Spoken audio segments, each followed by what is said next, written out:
Hello students, আজ আমরা জানব প্রিপোজিশন সম্বন্ধে। On, at, in. ইন মানে ভেতরে বা বড় জায়গা বা সময়ের মধ্যে হয়ে থাকে। যেমন আমি আছি রুমের মধ্যে, I am in the room, আমি রুমের মধ্যে আছি। এখানে রুমের মধ্যে বোঝাতে ইন হবে।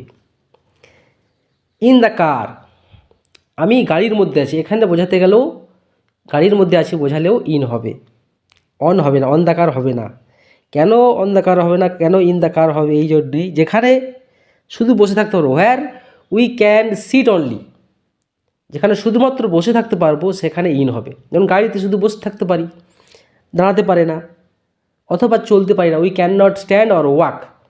সো এখানে ইন হবে, অন হবে না। কিন্তু বাসের ক্ষেত্রে in the, on the bus হবে, বা ট্রেনের ক্ষেত্রে on the bus, because we can stand or walk on the bus or on the train. সুতরাং এখানে ইন দ্য কার হবে। ইন দ্য মর্নিং, সকালের ক্ষেত্রে সবসময় ইন হয়, মনে রাখবে তোমরা। ইন দ্য মর্নিং বা ইন দ্য ইভিনিং, সকাল সন্ধে হলেই ইন হবে। কোনো মাসের আগে হলেই ইন হবে, যেমন জানুয়ারি একটা মাস, তার আগে ইন হবে। যে কোনো মাস, জানুয়ারি, ফেব্রুয়ারি, মার্চ, ডিসেম্বর মাসের আগে ইন হবে। অথবা কোনো ইয়ারের আগেও ইন হবে, যে কোনো সাল, 2025, 2025, 2020, তার আগে ইন হবে। বছরের ক্ষেত্রেও ইন হবে। কোনো বড় জায়গার ক্ষেত্রে, লার্জ সিটি, কান্ট্রি, তার আগেও ইন হবে। যেমন in India, in USA, in Kolkata, in London. কিন্তু ছোট জায়গার ক্ষেত্রে, স্মল প্লেস ক্ষেত্রে, সেখানে অ্যাট হবে। এবারে জানবো আমরা অন সম্পর্কে। অন মানে উপরে হয়, দিন হয়, দিনের আগে হয়, বা উপর বোঝালে হয়, তারিখ বোঝালেও তার আগে অন হয়, বা কোনো জিনিসের উপরে, on the surface of something, কোনো জিনিসের উপরে হলেও অন হবে। যেন on the table, the book is on the table, বইটা হলো টেবিলের উপরে। এখানে মনে রাখতে হবে অন দ্য টেবিল, এই বুক is on the table, on হচ্ছে এই জন্যই ওই বইটা টেবিলের উপরে আছে, সংস্পর্শে আছে, মানে টাচে আছে, লেগে আছে।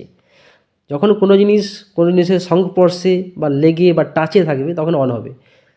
যখন কিছুটা উপরে থাকবে, কোনো উইথাউট এনি টাচ, যখন কোনো টাচ বা স্পর্শ থাকবে না, কিছুটা উপরে, লিটিল আপ, তখন সেক্ষেত্রে ওভার হবে।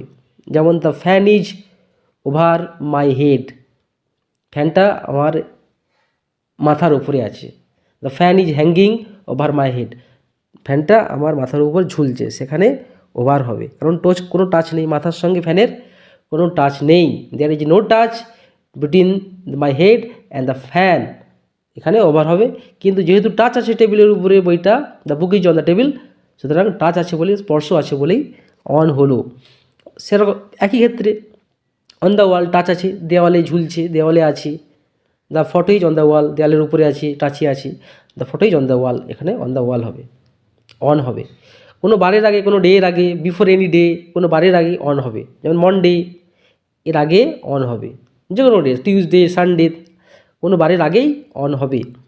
কোনো মাসের আগে ইন হয়, শুধু মাস, যদি মাস আগস্ট, সেপ্টেম্বর, অক্টোবর, যদি শুধু মাস বলে তখন ইন হবে। যদি মাসের আগে ডেটটা পড়ে যায়, যে 5 মে, 6 মে, 5 মে, 6 মে, 7 জুন, এরকম ডেট বলে দিলেই তখন অন হয়ে যাবে। আর শুধু মাস থাকলে ইন হবে।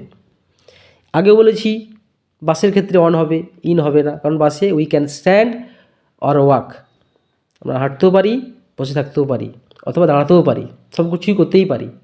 সুতরাং বাসের আগে অন হবে, ট্রেনের আগেও অন হবে। এরপর আমরা জানবো, তোমরা তাকাও, অ্যাটের দিকে তাকাও, নির্দিষ্ট স্থান বোঝাতে, টাইম বোঝাতে, বা অবস্থান, পজিশন বোঝাতেও অ্যাট হয়। যেমন আমি কোথায় আছি, হি ইজ অ্যাট স্কুল, কোথায় আছে, অ্যাট স্কুল, স্কুলে আছে। সুতরাং স্কুলের আগে বা পজিশন বোঝাতে, নির্দিষ্ট স্থান বোঝাতে অ্যাট হয়ে থাকে। যেমন রিমা ইজ অ্যাট দ্য ডোর, রিমা কোথায় আছে, অ্যাট দ্য ডোর, ডোরের কাছে, মানে অবস্থান, পজিশন। এই পজিশন বা অবস্থান বোঝাতেও অ্যাট হয়। Rima is at the door, ডোরের কাছেই আছে। আচ্ছা, কোনো সময়ের আগে, যেমন 7 o'clock মানে 7টা, কোনো সময়ের আগেও মানে অ্যাট হয়। যেমন রাম কেম হিয়ার, রাম এখানে এসেছিল, কখন এসেছিল, অ্যাট 7 o'clock, 7টায় এসেছিল। তাহলে এবং এখানে সময়ের আগেও অ্যাড হয়ে থাকে। রাত, এখানে একটা সময় বোঝাচ্ছে, নাইটের আগে সবসময় অ্যাড হবে, নাইট মানে রাত, রাতের আগে অ্যাড হবে। আরও হয় তোমার ডন, DAWN, ডন মানে ভোর, ভোরের আগেও অ্যাড হয়, তাহলে অ্যাট নাইট, অ্যাট ডন। কিন্তু ইন দ্য মর্নিং হবে, সকালের আগে ইন হবে, ইভিনিং মানে সন্ধ্যা, সন্ধ্যার আগেও ইন হবে, তাহলে in the morning, in the evening. আর নাইটের আগে অ্যাড হয়, অ্যান্ড ডন ভোরের আগেও অ্যাড হয়। যেমন ছোটো জায়গা, স্টেশন একটা ছোটো জায়গা, সেখানে অ্যাড হবে। He is at the station, সে কোথায় আছে? সে আছে he is now at the station, স্টেশনে আছে। সুতরাং ছোটো জায়গা বোঝাতে অ্যাড হয়। আশা করি তোমরা বুঝতে পেরেছো। এর পরের ক্লাস আমি পরে আপলোড করে দেবো। টাটা।